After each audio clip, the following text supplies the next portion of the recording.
So you don't charm the devil with your rock and roll load. Knows that country music's gonna save your soul. The devil finds his groove in them rhythm and blues that send. It's gonna get you sun in the end. Welcome back to the Speakeasy. I'm Souther Teague. And I'm Greg Benson. And Souther, you're familiar with this, I'm sure. Bartending is not really a profession that tends to come with benefits. This is something that we can all agree on, yes? Mm-hmm. I think that healthcare is a universal right, but regardless, that is a known about our profession, and people are trying to fix it. I received a very interesting article from our foreign correspondent, JJ Harder, in Punch about how a lot of restaurants are exploring alternative benefits. One of the benefits they're exploring is giving bartenders royalties for their drink. So if you have a drink that makes it... I saw this article, yeah. Yeah, exactly. So basically the idea is if you have a drink that makes it onto a cocktail menu, you get a quarterly bonus based on sales of your drink. So essentially it's, you're getting paid for your intellectual work that you're putting in. Just kind of like a royalty check. One other thing that this article mentioned is that certain bars have struck a deal with local wellness centers.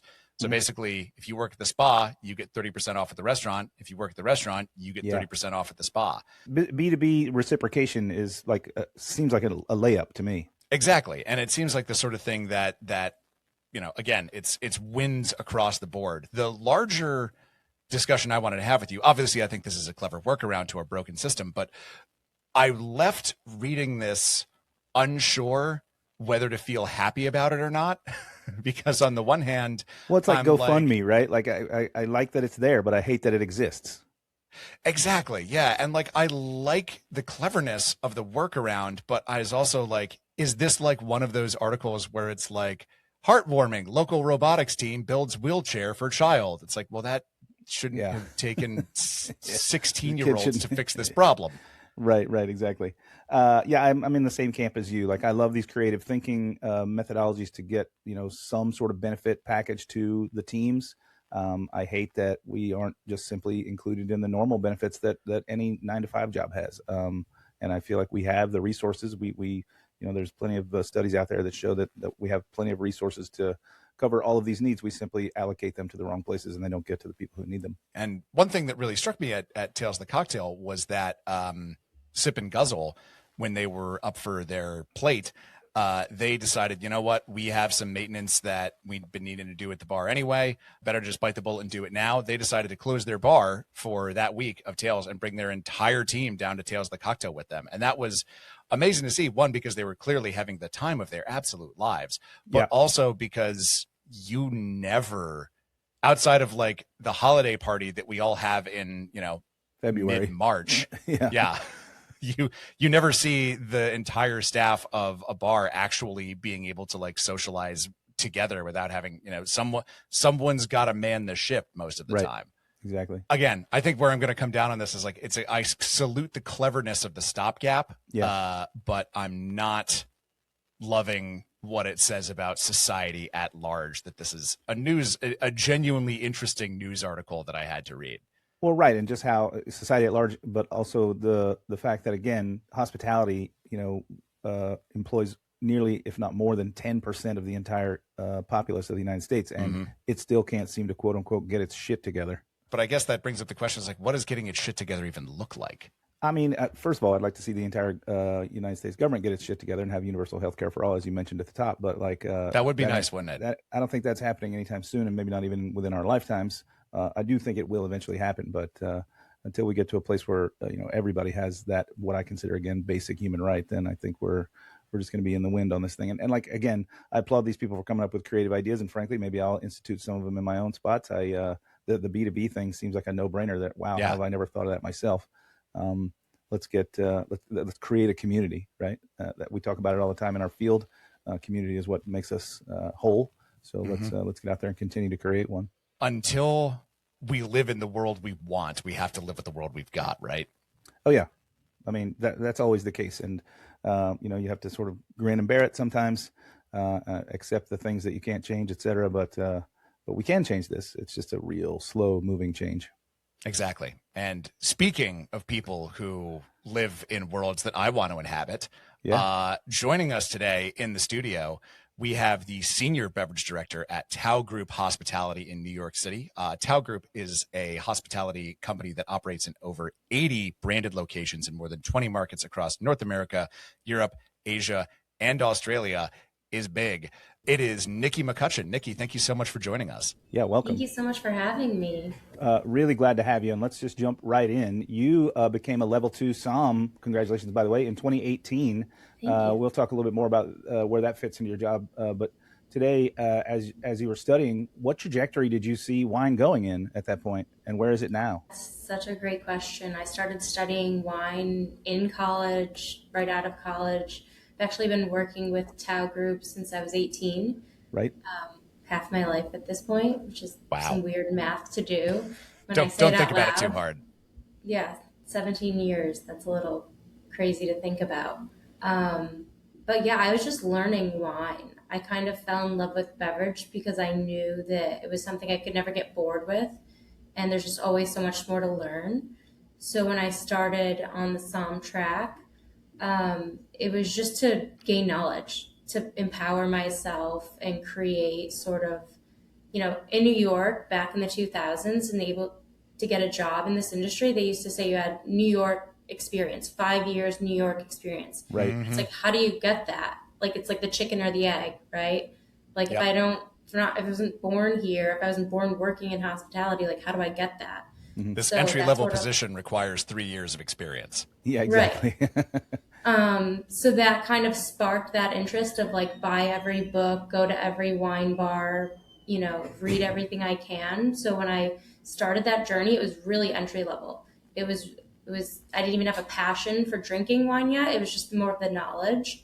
And then as I've seen the wine industry change and I know it more intimately now, it's been really interesting. Everything's a trend, right? Natural wine, the organic, sustainability. Sort of follows the trends of everything else in the world right now, becoming socially conscious. So yeah, it's been interesting to sort of see one of the oldest industries sort of adopt the newer things that are going on. But it's also nice to see some of those things fall away that are just sort of noise, like orange wine. I don't know. Is it cool? Is it biodynamic? Is it interesting? Is it better? I don't know. But it's been interesting to follow those as a more educated and influenced wine drinker and professional. It sounds like you really dove right in and were doing what I advise anyone who's interested in getting into this field to do, which is be just a voracious consumer of all of the information that's out there, because there is quite a bit of it at this point. And so obviously you are now at a very high point in your career when it comes to wine. Where did cocktails come into this equation? Well, I always enjoyed drinking them. That's a good start. So, if you do the math, I actually started with Tao before I was able to legally imbibe. So it was more of a voyeur, watching people consume, enjoy what that, liveliness was like, and just sort of loving the 2000s of the hospitality industry in New York, which was sort of like the golden era, 90s, 2000s. But yeah, again, it was like, I know what I like to drink, but then why does that person like this? Why is he drinking this, she drinking this, they drinking that? Like, it was just such a curiosity of it. And why do these things become popular? Why, when we opened Tao in 2000, was the Cosmo all the rage? Because SJP was drinking it, Right. And now we have the Tautini, right? And then why did it fall away? And why did the Espresso Martini pop back up? And now the Cosmo's back 25, 26 years later. So I think it was all out of curiosity.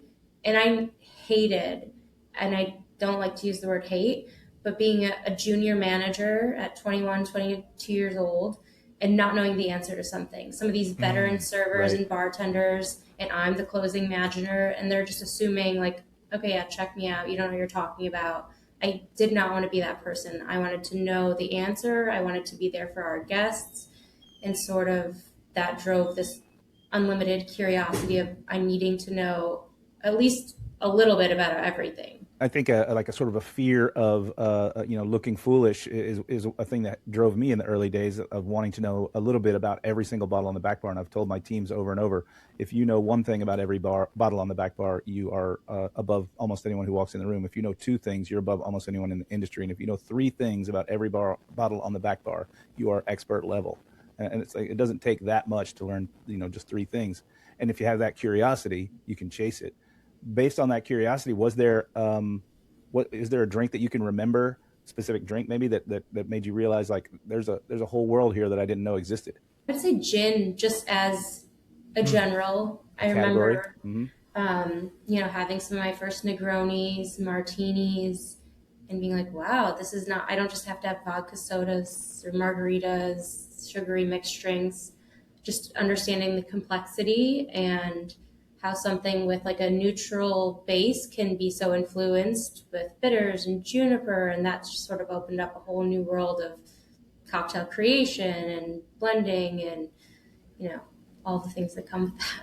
I mean, people have spent entire lives learning about not even just the world of wine, but like very specific grapes, regions, microclimates, stuff like that. And when you branch out into the world of cocktails, there's just so much more to know and to learn. Studying to be a level 2 somm is, from what I gather, a difficult process.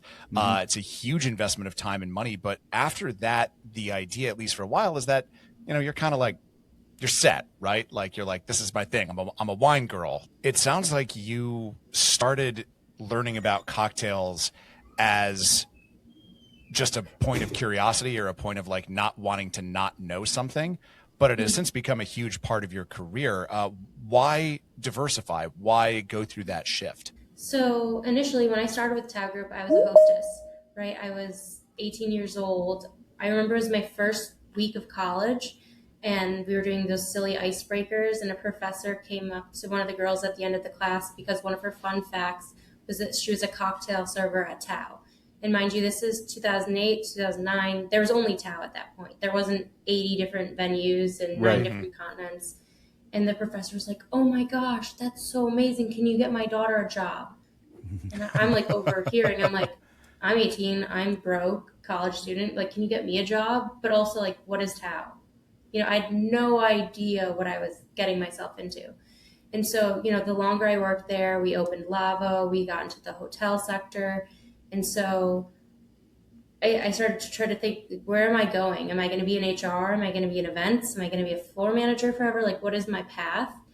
And after graduating from St. John's in a hospitality program, I really wanted it to be something I was passionate about. And so I approached my mentors at the time and I said, I think I want to get into beverage. Like, how can I do that? And the first thing they said to me was like, you can do weekly inventory, which was an 8-hour process counting, a 400-room hotel, and I touched every single bottle, every bottle of wine, every bottle of mezcal, tequila, gin, whiskey, scotch. And so it was really that coupled with the, I would say, insecurity or imposter syndrome of being such a young manager, wanting to know everything, that it was like, okay, this is how I'm going to create this path for myself. This is how I'm going to learn everything. And they sort of wouldn't let me become the assistant beverage director or take that next step in my managerial career until I had that foundation and fundamental knowledge. And I've been very fortunate to have some great mentors, beverage directors, F&B directors I've worked with that have sort of nudged me in the right direction over the years. And with, the internal curiosity and drive to just want to know everything I can, it was like know everything, no beer, no sake. And that's also the cool thing about Tao Group nowadays, right? We have Tao, which is Pan-Asian. We had Lavo, which is Italian. We have our hotel concept, Saki no Hana, which is specifically Japanese, Cathedral, French, Mediterranean. So that's opened up a whole treasure trove of things that I get to learn and to educate over the last almost 2 decades. That's cool because at that point, you could have very easily, I'm sure, gone out and just become a wine director somewhere else and just kind of rested on your laurels a little bit, probably still learning about the wine world. But it sounds like the thing that kept you with Tao Group is that hunger, that curiosity, that knowing that there was more stuff out there that you didn't know and that bugged you. That's definitely it. It's funny. I had a similar situation. My very first bar job here in New York City, I was behind a pretty large bar, and I set myself the task of every day pulling every bottle up from a third of the bar down and cleaning it. And then while cleaning it in my hand, I would read everything that was on that label. And that's kind of where I got this notion of like, know at least 3 things about every bottle. So it's interesting that you touched every bottle. It sparked your imagination and it moved you forward. Now that you have this job, which means your responsibility is less about making cocktails or maybe pouring wine, it's about building systems. What's surprised you most about the transition from sort of being more tactile and hands-on to being the person who like is the puppeteer? That's a great question. I would say math. If you asked my high school math teachers, who's also a coach of mine, I was terrible at math. So the fact that I'm now in a career that involves so much Excel, so many spreadsheets, budgets, finances, math, I'm like, wow, how did I end up here? But it's good. It keeps me learning, growing. Again, that curiosity. When we mentor like new managers, we do these monthly corporate days where they spend a day at corporate, and for an hour of each day, they hear from a different department. So I handle the beverage section. And one of the things I say to them is that I love my job because certain days I get to be super creative and work on menus and R&D and work with the wonderful mixologists and somms we have on our team. And then the next day I'm working with finance and building spreadsheets and budgets for over 30 different venues with very different P&Ls. The next day I'm working with marketing and culinary on new concepts and at the local farmers markets, picking out new fresh ingredients and figuring out what the trends are going to be.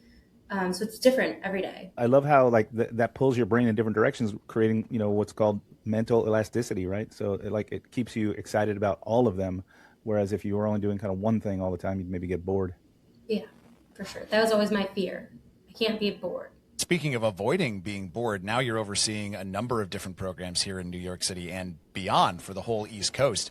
How do you keep all of those individual cocktail programs interesting? How do you keep from repeating yourself and kind of getting to a point where like, we'll just do another one of these, but down in Florida and it'll be fine? Well, trial and error. I've definitely tried that. I'm not going to say I haven't.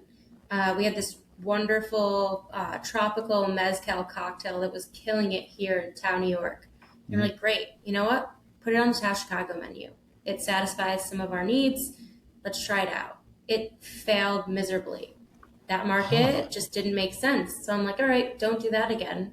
Wait, that's crazy. Why? Why do you think the concept didn't translate? It was a few years ago, and I think that, Chicago is definitely a food and beverage hub, but I don't think they were ready for mezcal in the way that New York wasn't maybe ready for it 10 to 15 years ago. Right. They just weren't. They're like, nah, there's tequila here, there's vodka, there's so many other choices. I don't know, or I don't want mezcal. Let's talk a little bit about the program they have going over at Cathedral. Every great bar or restaurant has a drink that kind of emerges as its champion. Did that happen? Do you have one at Cathedral? Did that happen organically, or do you kind of plant one on the menu that you're secretly hoping will rise to that occasion? So that's another learning lesson, right? Like, this is not Nikki Group, Nikki's bar. So you always secretly hope there's going to be some favorites and some winners. But what I've learned working in New York City and being humbled by the city over the last 17 years is that ultimately New York is going to tell you what they want and what they like. So ironically, one of our best-selling cocktails that's been there since we opened is the Barcelonette, which is a split-based mezcal and tequila cocktail. So not what we were expecting, but nonetheless super popular and one of our best-selling drinks. Yeah, it seems a bit of an outlier. It's sort of a generally French-focused space. You would think, and especially with Tao Group, we're in New York City. We're arguably the best food and beverage city in the world. And so I'm not going to say that we have the best cocktails in the world or the best food in the world, but what I do think we have. But we do. Right. We can say I'll that. say it. Yeah, sure.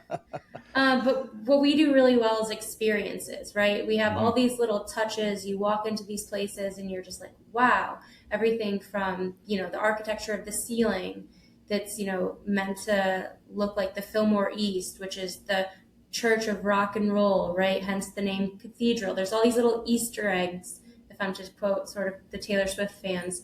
But we like to take the same philosophy with our cocktail menus. So the Barcelonette, like just looking at it, it's a split base mezcal tequila cocktail with some aloe and winter melon bitters. But if you take a look at the history and the concept behind it, it's actually pretty intentional.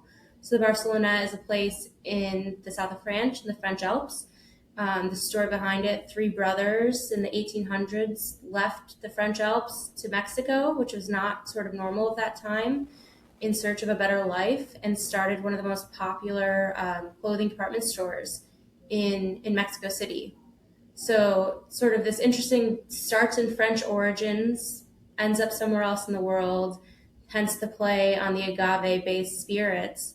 But again, just super intentional, a fun story if you know, something our servers and our bartenders can talk to our guests about, and just creates this history. Everything about Cathedral is this tied in history, whether it started in French roots or started in the Lower East Side music industry of New York City. It all sort of ties together. That's fascinating. And that leads me to kind of the flip side of the question I asked earlier. I was asking, you know, how do you keep these places from feeling like copies of one another? I was also wondering, is there an element, a thread that kind of runs through all of them that you try and maintain from place to place to place? And if there is it on the menu, or is it just kind of in the air?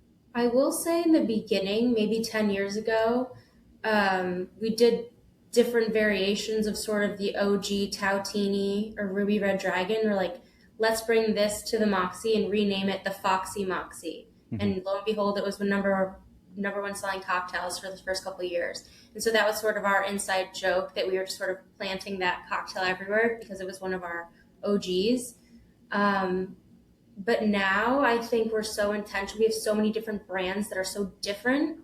We really want to create authentic experiences for our guests that are, you know, true to that store. I love being able to like translate those things, and also like you have a great sort of testing ground for naming things. You know, good friend of the show and pal of mine, Jim Meehan, in his Meehan manual, he said, I'm going to misquote it, I'm sure, but he said basically a cocktail's only marketing campaign is its name. There are just as many great cocktails that we don't know about because they had bad names as there are terrible cocktails that stick around because they have a great name. So sometimes just changing the name changes the perception. You would not believe how much of my time is spent in R&D with my teams, who I love and respect dearly. And I'm like, that's a horrible name. I'm sorry, but it's just not going to work. Same. Like, we want this cocktail. We want to give it the best chance possible. Kind of think of them all as children. So when you come to names, to pricing, to description even. Like, you know, we have to know our demographic. People at Sake no Hana versus Tao versus Cathedral are all slightly different, right? Cathedral's in a hotel. We have guests coming from all over the world, all over the country, not just people here in New York, not just tourists. And so I want it to read to the larger audience. I want it to be approachable. I don't want it to turn someone off. I know Clarified and Tomato and all these like really cool things that we're doing in the industry have really blown up, but like, is someone traveling from, I don't want to call out Middle America, but like Ohio, staying from Fresno, hotel, going to be afraid to order this because they see Clarified Tomatillo or, you know, sesame paste, miso butter? Like, why is that in my cocktail? So you have to be careful. Yeah, you have to be careful on nomenclature and story, but you can probably still put those things in there. You just maybe don't mention them as hard. You know, you wait for the curious to ask.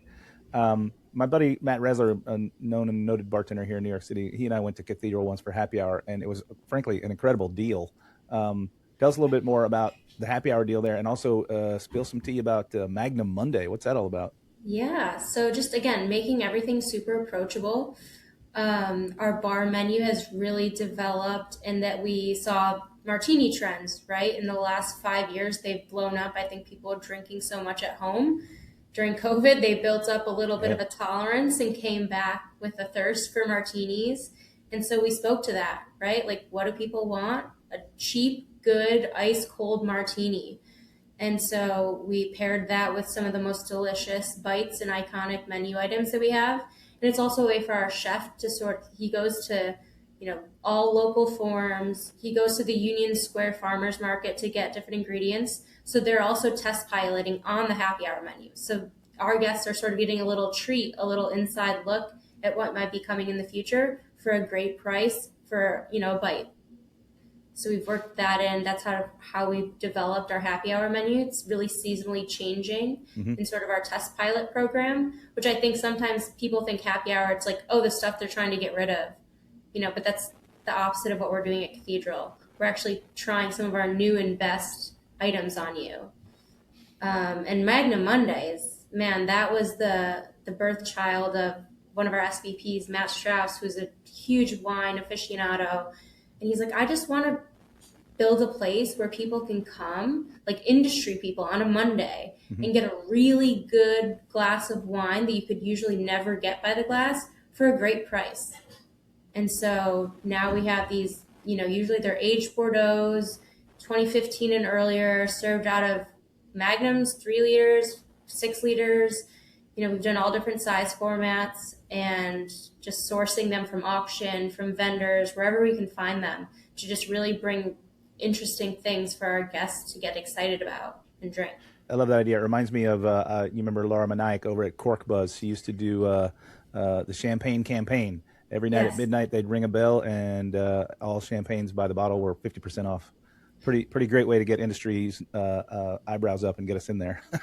So I used to go to Cork Buzz weekly when I was studying for my SOM exam. Yeah, she's a great resource. But I think that's also interesting to talk about, like, success, right? So we have this Magnum Monday special that does super well. They sell out every week by like Monday end of night, sometimes by 8 o'clock. And that's really successful. But like, how do you translate that online, right? How do you translate that to non-wine people? How do you get likes and shares and virality out of that? So that's sort of the weird place we're at, is like, it's selling really well in person, but then how do you blow that up? How do you make that interesting, translate that to a world that's so social media driven these days? I mean, I would put the bottle in the guest's hand and get their friends to take photos of them every time. Well, I mean, what else are you doing? Because, as we've talked about, Cathedral is a very intimate space. It's a very elegant space. But there are all of these things going on under the surface that we've been talking about here that probably don't jump out on Instagram. What are some other strategies that you have for letting people know all of the different facets that this place has? I would just jump in and say, Resler and I went there because we saw something about it on Instagram. Great. We love that. I don't remember exactly what it was, but I was like, we should check this place out. It was probably Magnum Mondays, if I had to guess. No, it was something about the happy hour because we went in and we had a bunch of cool snacks. It was the snacks. I think the snacks were really what drew. I mean, I hate to sound jaded, but we can get drinks anywhere, and we do. I think we saw the list of snacks, and it was really enticing, and so we went in. I'm glad it worked on you. Yeah. So yeah, I think with something that Tao Group does really well at all of our spaces is creating an experience. We're not just dropping plates and drinks at tables. We like it to be memorable, exciting, different. So we have a large cradle decanter where we do tableside pours. At Saki no Hana, we do a tableside wasabi. We also do a scrapino cocktail on our Cathedral menu. So we roll out the cart. We have the sorbet that's made in-house, Sorrento lemons, and we're making it tableside. We're pouring the champagne, we're pouring the vodka, we're speaking to the guests. They're taking videos, and it's interactive. And that's something you remember. That's something that, I don't say money can't buy. Obviously, they're buying the experience, but they take away. Right. It's not just a 2-3 sips and it's gone. It's something that they talk about and they remember. Yeah, that makes me think of like my experience at like Duke's with Alessandro Palazzi wheeling out the cart and making us martinis tableside. Was it the best martini I've ever had? Not by a long shot, but was it a grand experience that I will cherish forever? 100%. And I think that's how you rope people in and make them feel emotionally connected to your space. Let's talk about drinks for 1 second. How are you, if there's any change, how are you designing drinks today that is different than how you were designing them maybe 5 years ago? So we have a really great team. So I work very closely with our West Coast team, and we have beverage directors that oversee each property in sort of little regions, our hotel pocket, our standalone restaurant pocket, and then we hire really great head bartenders. And so I'd say every 4 to 6 months, we get a collab going, we get everyone in one space. I run a very detailed P-mix And I say, okay, these are selling really well, but the margins are not great. These aren't really moving. Why aren't they moving? Are the names not resonating? Are the ingredients not really hitting? Mm-hmm. And we sit down, and it's like a 3 or 4 week process. The first week is just getting everyone at the table and going over some of those results, getting some feedback. At the end of the day, the numbers don't lie. Some of our bartenders will be like, that is the best drink on the menu. I'm like, we've sold 3 in the last week compared to 1,000 of something else. Sure. I know you love it. Data doesn't lie, right? Right. Mm-hmm. So it's going over the data, which is their least favorite part. And then it's next steps. Okay, how are we going to tweak these? What's coming up? What's forecasting? What's trending? The SART spritz, like what is going on in the industry right now? And how does that work with what we currently have? So we do a second like R&D meeting of what their ideas are. It's all about collaboration. We talk with culinary as well. Like what new, interesting, fun ingredients are you using?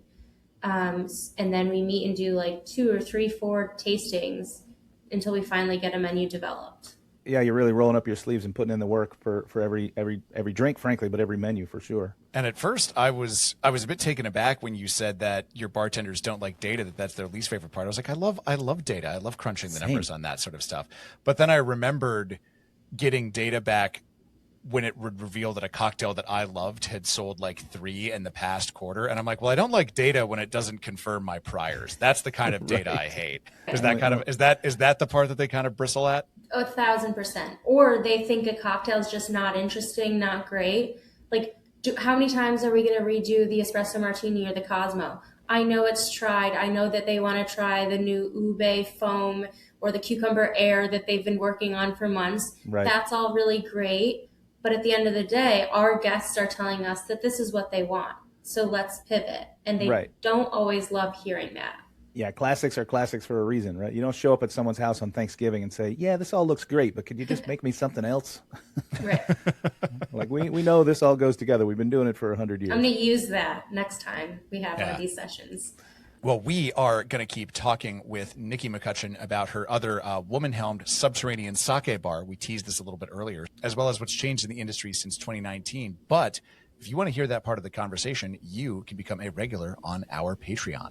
Our regulars get all kinds of perks, including ad-free listening, more of our conversation with every guest, cocktail recipes from everyone on the show, 2 in Nikki's case, because she loves you all very much, access to our live monthly hangouts, and a free curated selection of bitters every month from the wonderful team at Bitter Queens in Nolens. So if you want all of that and some sake talk, sign up and become a regular today. Everybody else, we'll see you on the other side. Well, Nikki, thank you so much for chatting with us today. Really excited, as we've been talking about, to go to all of these places that we have been chatting and learning and discussing. But where are you drinking these days? What are some spots either here locally in New York or just faves around the world that you want to give a shout out to? Sure. So I was actually living in Jersey City from COVID until just recently. And very underrated Jersey City. Right? Underrated and unknown. So I'd love to shout it out. So Dull Boy and Junto the Attic, both 2 really cool cocktail bars in Jersey City. Actually went on my first date with my husband at Dull Boy, and we've been going back for years. They just do such cool things that I like. You make drinks like this in New Jersey? Being from New York, I was suspicious, but now I'm a converted fan. Love it. Got to get myself back over to Jersey City. It's been a while. My buddy Francis Schott lives over there. Need to get to Del Boy. For sure. If people wanted to follow along with you and Cathedral and there's too many of them to list. Clearly there's a lot of Tao properties, but if they wanted to follow along with your shenanigans, where can they find you on Instagram?